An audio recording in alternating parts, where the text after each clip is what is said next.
At the crucifixion of Jesus, you have read the story that Pilate put a title over the cross.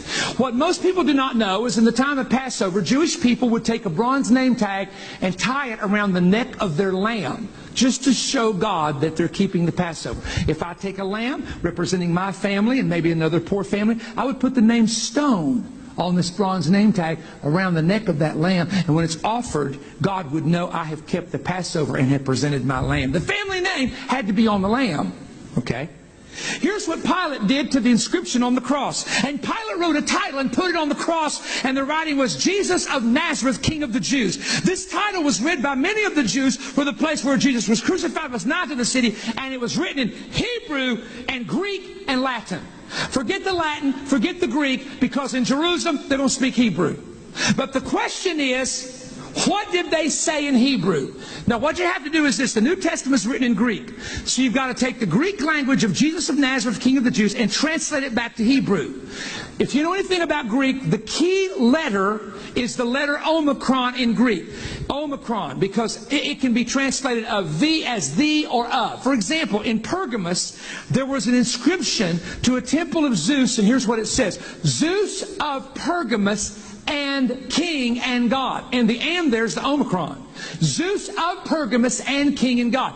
Pilate probably got that title idea from that temple that was in Pergamus. Jesus of Nazareth, King of the Jews. All right, if you take it from Greek and translate it back to Hebrew, it's on the cross. And the religious Jews are going nuts looking at this.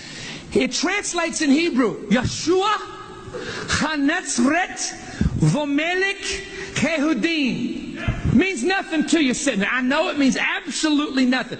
But if you're Catholic, or you're from a Catholic background, you know that Jesus of Nazareth, King of the Jews, in Latin, that if you take the first letter of Jesus, it's an I. Nazareth is the letter N in Latin. King is Rex, so it's an R.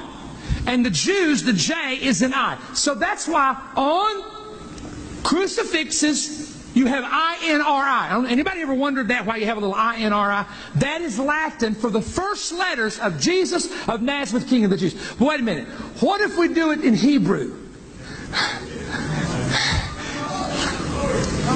If you drop Yehoshua, Hanatzri, Vemelech, Hayhoodem, and take the first letter, hey, and drop it down, show them what it spells in Hebrew.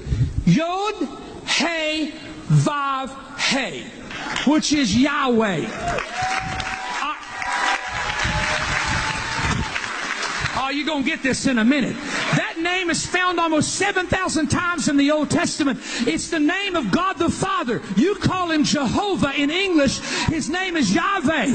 You understand what I'm saying? On the cross, when Pilate put that mockery up there, he didn't realize what he was doing. Because when the scribes, which they do, drop the first letter of every word down, Pilate was saying, it's God who is hanging on this cross. And God put his name on his lamb on the day that Jesus died for you and me. Now this...